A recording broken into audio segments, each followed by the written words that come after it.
Buenas tardes a todos y bienvenidos al invitado de Radio Francia Internacional.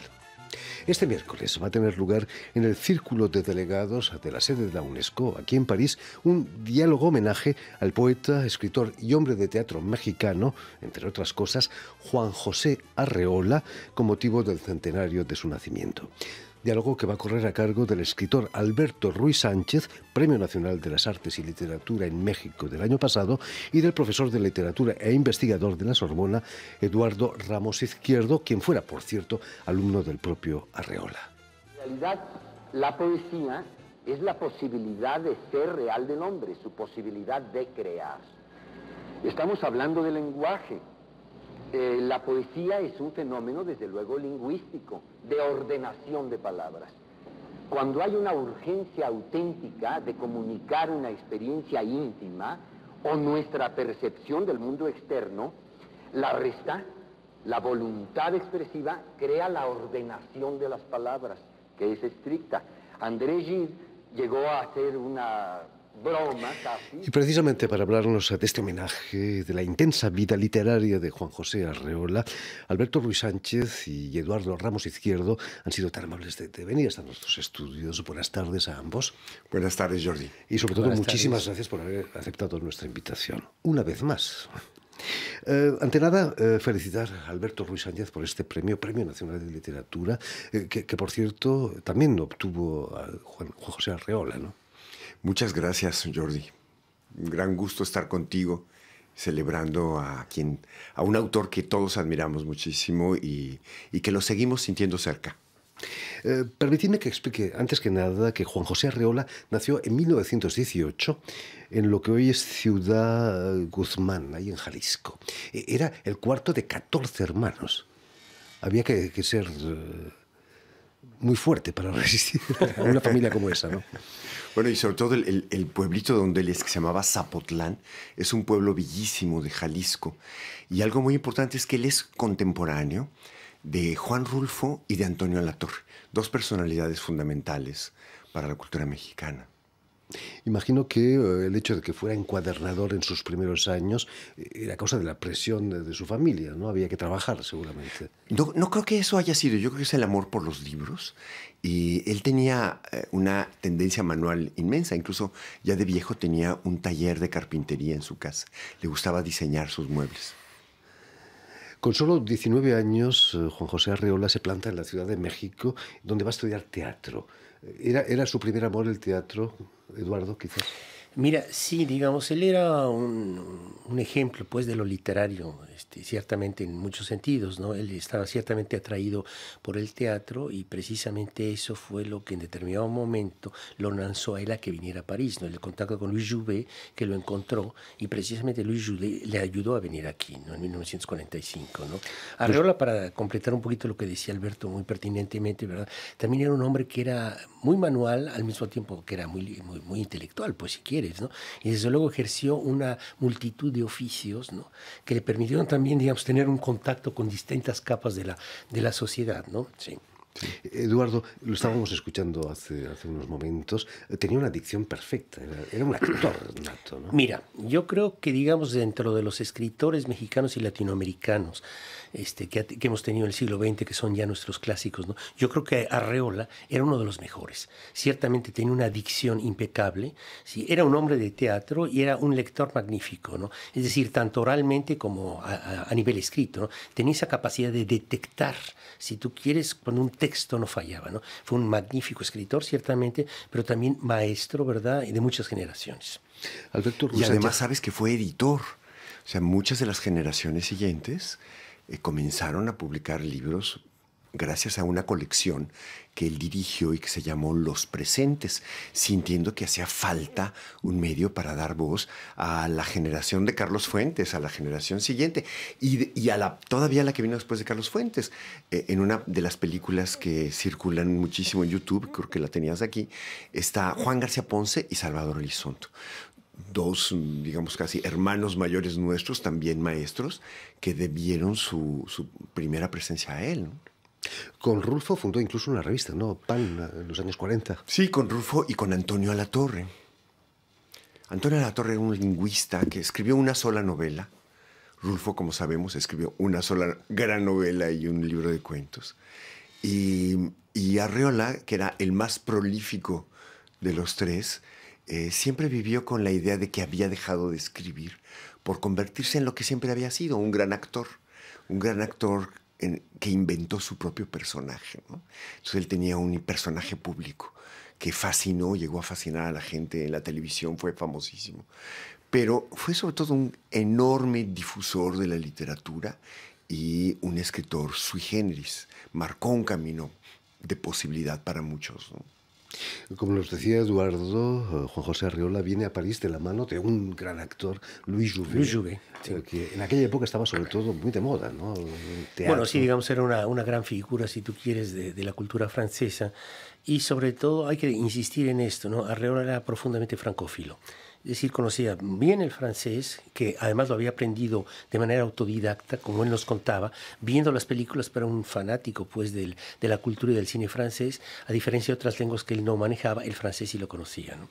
Y estuvo aquí desde luego en una época un poco difícil, ¿no? 1945, que incluso también provocó en él una serie de crisis, ¿no? Alfonso Reyes, que había sido un maestro de todos estos grandes escritores de la mitad del siglo, ¿no? Él le decía, no vaya ya, porque en este momento, sin embargo, la pasión de Arreola por Francia lo hizo que viniera aquí, ¿no? Estuvo unos cuantos meses, regresó, pero yo creo que siempre llevó en el corazón, en la cultura y en un sentir también, un buen gusto precisamente lo francés, ¿no? Es indudable en el caso de Arreola. Sí. Imagino que los meses después de la liberación de París... ¿Te imaginas, no? El ambiente debería ser eléctrico. Nos contaba anécdotas maravillosas, por ejemplo, cuando estaba en clase, ¿no? Nos contaba una vez que precisamente él se paseaba por el Louvre. Entonces, libremente, tú sabes ahora que hay una serie de guardias que no se puede uno ni siquiera acercar a la Mona Lisa. En aquel entonces, bueno, él andaba deambulando, subiéndose, según él nos contaba, tocando a la Victoria de Samotracia. Este tipo de cosas podían suceder en aquel entonces. Sí, y como era exagerado y hasta claro, el mito, llegó a contar que la Mona Lisa estuvo en sus piernas. Yo se lo creo, fíjate, porque me ha sido muy divertido, ¿no? Pues sí. Es dudoso, ¿no? El clima de París no les sentó muy bien, ¿no? Se puso enfermo. Sí, digamos, Arreola también tenía una patología muy desarrollada para muchas cosas, ¿no? Es decir, era al mismo tiempo claustrofóbico y agorafóbico, ¿no? Es decir, era un hombre extremadamente sensible, ¿no? Y que casi siempre, al menos desde que yo lo conocí, tenía que estar acompañado por alguien. Entonces, muchas veces ese acompañante que él llevaba era su hija Claudia, ¿no? En los años 70, cuando yo lo conocí. Fuensanta, no, eso creo que fue antes, ¿no? A mí me tocó ver a Claudia, digamos, en los años 70, que era una mujer adorable, ¿no? Y que siempre estaba con Arreola, ¿no? Sí, en los años 70. Me contabas, Eduardo, que lo conociste como profesor de literatura medieval, pero que nunca llegó a dar un curso. Hay dos vías, ¿no? Es decir, la primera vía fue precisamente cuando era profesor en la UNAM, que le habían dado un curso de literatura medieval, ¿no? Entonces era un poco asombroso, yo fui, y él llegaba, me acuerdo, a dar la clase, pero siempre nos llegaba y decía, muchachos, denme tema. Entonces, él, conforme al tema que se le proponía, él hablaba. Primera cosa que nos maravilló, y es decir, era alguien que tenía una maravillosa capacidad de improvisación. Y la segunda razón es que yo trabajaba en el conservatorio, trabajaba con un pianista, Gerhard Munch, que fue un célebre pianista, que había conocido a Arreola cuando llegó a México en los años 50, que Arreola estaba muy pobre, y había llegado a visitarlo y llevaba en aquel entonces un libro de Arreola para invención, ¿verdad?, lleno de notas, porque aprendió este pianista el español con él. Este pianista que había trabajado con Ezra Pound, por ejemplo, en Rapallo, y que había sido amigo de Henry Miller. Entonces, bueno, Arreola estaba fascinado con Gerhard Munch, y Munch se encontró con un tipo que a mí me lo pintó como maravilloso, ¿no? Entonces ellos se juntaron en algún momento, cuando yo tenía 20 años, y fue una cosa muy bella. Varia Inflación fue el primer libro de Arreola, ¿no? En el 49 lo editó, creo. Sí, es un libro de cuentos muy, muy bello que de alguna manera sienta el territorio en el que él se va a mover, que va desde algunos cuentos que son muy parecidos al universo de Rulfo, el universo campesino. Hay todo este ritual de la muerte niña que después aparecerá de manera plena en el libro de Elena Poniatowska, Hasta no verte, Jesús mío, y al mismo tiempo cuentos completamente fantásticos. Es decir, va de un costumbrismo trascendental a una invención completamente libre, y después pequeñas cápsulas a lo Marcel Schwab, ¿no? Es lo que marca a su territorio. Y su segundo libro es un libro que se llama Bestiario, que es fabuloso, sigue siendo maravilloso, ¿no? Ese es el secreto de Arreola, haber sabido conjugar tradición y modernidad, vanguardia. Sí, y además, digamos, lo nacional, si tú quieres, regional, y aquello que es internacional y cosmopolita, ¿no? Yo creo que él se movía entre estos, digamos, entre estos temas, entre estos universos, ¿no? Habría que mencionar Confabulario también, ¿no? Digamos que fue un libro esencial en el caso de Arreola, y el Confabulario después ya que reúne los textos en su totalidad, ¿no? Sí. Y La Feria, que es en realidad una novela 62, cortasariana, completamente. Hay algo importante que podemos anotar en nuestra reunión de esta noche, es la huella que Arreola tuvo en Cortázar. Uno de los cuentos clásicos de Cortázar, La Autopista del Sur, tiene una huella de Arreola indudable, ¿no? A Arreola le encantaba Kafka y Baudelaire, ¿no? Son muchísimas sus lecturas, ¿no? Y Sí. él era, digamos, tal vez entre los escritores mexicanos, el que mejor podía dialogar con Borges. Lo estábamos viendo precisamente en estas imágenes con Borges. Fíjate que es muy interesante a partir de lo que dice ahora Alberto, ¿no? La emisión que tú presentaste fue cuando Borges estuvo en México, y entonces se reunieron ciertos escritores alrededor de él. Entonces en las emisiones estaban Salvador Elizondo, Juan García Ponce, digamos, que son escritores nacidos en los años 30, pero Arreola, que nació en el 18, era el que se está mucho más cercano, ciertamente, con Borges. Borges apreciaba dos escritores mexicanos, e incluso escribió prólogos sobre ellos, Juan José Arreola, que estaba ahí presente, y Juan Rulfo, porque en el fondo había muchos temas comunes, ¿no? Es decir, ese mundo de la violencia rulfiano también es borgiano, porque digamos estas historias de agresión y de compadritos están ahí, ¿no? Y también este mundo de la literatura fantástica, ¿no? Ciertamente, ¿no? Hablando de la poesía de Arreola, él se consideraba como un poeta prosaico, ¿no? Sí, o también prosa. como un escritor poético. Sí, y además también publicó un libro de sonetos. Fíjate que en el caso de Arreola yo creo que había este lado gran lector, porque era un excelente lector de poesía. Sentía una pasión por López Velarde. Me acuerdo que podía pasarse muchos minutos, incluso toda una sesión, comentando un verso de López Velarde o de Gérard de Nerval. Yo me acuerdo alguna vez, El Desdichado, se pasó 1 hora hablando del primer cuarteto. Es decir, tenía esta capacidad, esta pasión por la poesía, ciertamente, ¿no? El ejercicio también prosaico en él estaba muy cargado de poesía, ¿no? Es decir, sus textos, yo creo que son eso, ¿no? Textos que son en prosa, pero una fuerte densidad poética. Sí, sabes que en la gran antología de la poesía mexicana de la segunda mitad del siglo, que es la que hizo Octavio Paz junto con José Emilio Pacheco y Homero Aridis, él es el único prosista que figura como poeta, ¿no? Sí. En el 56 acepta dirigir una compañía de teatro, una compañía del Estado, me imagino, que la va a bautizar como Poesía en Voz Alta, precisamente. Es de la universidad. Y fue un gran experimento. Fue el experimento en el que confluyeron Octavio Paz y Leonora Carrington, ¿no? Entre muchos otros. Fue un momento muy importante de la cultura mexicana, que dio una importancia a lo que se convertiría en la esencia de la obra de Juan José Arreola, que es la voz.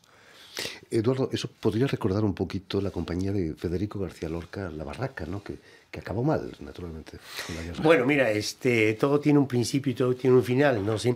Pero, por ejemplo, en el caso de Arreola, sí, ciertamente hay que pensar siempre en este aspecto teatral y poético, tanto en su creación como en su organización. Él fue un gran difusor de la cultura también, ¿no? Y tuvo esta capacidad de reunir a gentes dispares muchas veces, ¿no? En esos años 50 que evoca Alberto, digamos, es también el momento en que él dirigía los talleres y publicaba la colección que tú mencionaste, Los Presentes, donde el primer número fue Elena Poniatowska, es decir, el libro más pulido de Elena Poniatowska lo publica él, ¿no? Y para continuar con lo que muy correctamente decía Alberto, ¿no? La relación con Cortázar. Él es el primer editor no argentino que publica a Cortázar, Final de Juego, ¿no? Entonces, bueno, él publica el primer libro de Carlos Fuentes, ¿sí? Entonces, todo esto lo hace estar en el centro mismo de la cultura y tiene una magnífica relación con Octavio Paz, ¿no? Sí. Además, como gestor cultural, se hizo cargo incluso de la Casa del Lago. En los años 60, un poquito más tarde, sí. Claro, sí. Y que fue un lugar muy dinámico en la cultura, ¿no? Es decir, y que ahora lleva su nombre. Ah, eso no lo sabía, y fíjate, me parece muy bien. Y lo veo ahí en la foto que tenemos con un tablero de ajedrez, porque era un excelente ajedrecista también, y se jugaba ajedrez también, ¿te acuerdas, no? En la Casa del Lago, ¿no? Sí. Era modesto, él decía que no era un buen jugador de ajedrez, él decía que era un jugador conocido. Bueno, llegó a ser presidente de la Federación Mexicana de Ajedrez, ¿no? Era uno de sus grandes placeres. Y además jugaba bien, era un gran estratega también de la vida. ¿Sabía que ahí en Cadaqués Dalí y Marcel Duchamp jugaban al ajedrez también, seguramente? Pues eso sí no lo sé, pero de eso no hablamos. Pero seguro me imagino lo que lo encantado. sabría. No, pero Arreola jugaba muy bien ajedrez y solamente tenía un problema con Eduardo Lizalde, ¿no? Que tú y yo apreciamos mucho, un excelente poeta, Poeta creo que mexicano. siempre le ganaba. Entonces eso lo tenía así como muy, bueno, un poquito molesto, ¿no? Arreola que era un excelente jugador de ajedrez, ¿ah? Alberto, ¿cuál sería la virtud característica de Arreola? Quizás el humor, la ironía. Para mí, ¿sabes? La posibilidad de que cosas muy distintas confluyeran en una idea de composición. Por lo menos a mí personalmente me interesa mucho que los escritores tengan la idea de que lo que escribas es una composición. Eso se ha perdido por la supremacía del periodismo en la literatura y esta influencia de origen protestante de querer sustituir la palabra ensayo por la palabra no ficción, lo cual crea un fetichismo de la informalidad, ¿no? Y él siempre supo que lo que hicieras debe tener una composición, porque incluso oralmente, cuando él hacía una creación oral, tenía una enorme posibilidad de invención, pero sabía que estaba comenzando, tenía un desarrollo y una conclusión. Y eso tiene muchísimo que ver con su influencia francesa. No tanto como muchos otros por la educación del liceo, sino por la frecuentación de la literatura francesa. Fue un gran traductor también, ¿no? En los años 50 tradujo a Nerval, Malraux incluso. Piezas sueltas podía traducir muchísimas, ¿no? Imagino que era alimenticio también, ¿no? Al principio. ¿Sabes lo que? Hablando de esto, él trabajó muchos años en el Fondo de Cultura Económica, como muchos otros escritores. También estuvo en el Colegio de México, protegido por Alfonso Reyes. Alfonso Reyes, digamos, era el centro de esa cultura de los años 50, donde en su casa, en la Capilla Alfonsina, asistían Paz, Xirau, Ramón Xirau, Arreola, Ernesto Mejía Sánchez y otros grandes escritores, ¿no? Y, por ejemplo, digamos, él en el Fondo de Cultura Económica durante muchos años era el que hacía los textos de las solapas, sí, que están muy bien escritos. Que es un poder de síntesis tremendo. Incluso, fíjate, es una, entre las antologías que hay que hacer, acuérdate que, por ejemplo, el director de Adelphi en Italia, Roberto, ¿cómo se llama? Bueno, una de sus obras es una antología de sus solapas. Sí, fíjate, eso es muy interesante. Eso habría que hacerlo, ¿no? Porque además tiene un trabajo que fíjate que no figura ¿cómo se llama? El nombre de la persona. Sí, Roberto, ¿no? Calazo. Sí, pero digamos, yo sé que lo hacía, ¿no? Y ves tú las portadas de las solapas de aquellos años, están muy bien escritas y te llevan directamente a la lectura. Buenísima del libro, idea, ¿no? Eduardo. Pues, ¿sabes? Tal vez no sé si da el tiempo como proyecto, de que te hablemos de lo que queremos hacer hoy en la tarde, porque además tendremos 2 invitadas para leer en español y en francés. Nosotros hablaremos en francés, pero trataremos de hacer muy a la mexicana. Hemos platicado con Eduardo, hacer una especie de altar de muertos dedicado a Arreola. Tú sabes, el altar de muertos no es solamente una cosa bonita y decorativa, sino es una evocación que es una invocación. El nombre de tu programa, El Invitado, es ideal para esto, porque pensamos esta tarde tenerlo de invitado. Y hablaremos, a través de lo poco que conocimos personalmente de él y de su obra, de hacerlo presente. Por eso la sesión se llama Voces y Presencia en singular. Y bueno, forma parte de todo un tren de homenajes que en México están desencadenados, organizados por el Instituto de Bellas Artes en México, pero aquí con un, digamos, colofón francófono, lo trataremos de hacer presente, ¿no?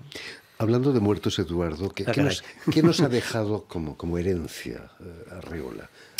Mira, yo creo que habría varias herencias, ¿no? La primera, desde luego, un escritor impecable, en el sentido de que es un escritor muy preciso también, que tiene esta densidad literaria, ¿no? Que es algo magistral, ¿no? Segundo, una tradición de gran director de talleres literarios, y muchos escritores actuales fueron miembros del taller de Arreola, ¿no? Y fueron publicados también por él, porque él fue el gran editor, ¿no? De la colección Los Presentes, que es una colección inmejorable, pero de otras colecciones también, ¿no? Citemos algunos, por ejemplo, desde luego Carlos Fuentes, primer libro, que asistió con él, después hay una separación, obviamente, pero Elena Poniatowska, que había yo citado hace un momento, y dentro de los mexicanos habría que mencionar a José Agustín, ¿te acuerdas? Son escritores de generaciones distintas. Elsa Cross, que es una impecable escritora, poeta, ¿no? Y pienso en José Emilio Pacheco. Con José Emilio Pacheco, que digamos los primeros textos fueron vistos por Arreola, ¿no? Ese sería un segundo elemento importante también. Y yo creo que también había algo que necesitamos mucho en América Latina, que es la conjunción de lo que decías tú, Alberto, que es ese cuidado formal que tenía Arreola en la escritura y en el habla, pero también esa vivacidad, ese humor, esa capacidad de ironía, ¿no? Que tenía él, y una simpatía, porque era un hombre profundamente simpático y juguetón, ¿no? Yo creo que es una herencia muy rica que nos ha dejado él. Alberto Ruiz Sánchez quizás era más un estimulador cultural que un escritor. No, yo creo que sobre todo es un gran escritor, pero un escritor que, como todos los grandes escritores, su presencia y su influencia se extiende más allá de los libros, ¿no? En fin, pues ya lo saben, este 21 de septiembre Juan José Arreola hubiera cumplido 100 años. Muchísimas gracias, Alberto Ruiz Sánchez. Muchísimas gracias, Eduardo Ramos Izquierdo, por haber estado aquí con nosotros.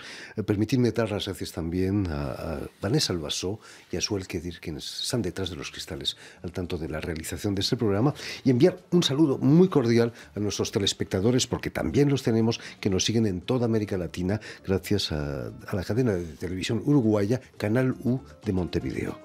Y a ustedes, muchísimas gracias por su atención, y les damos cita para una nueva edición de El Invitado de Radio Francia Internacional. Muchas gracias.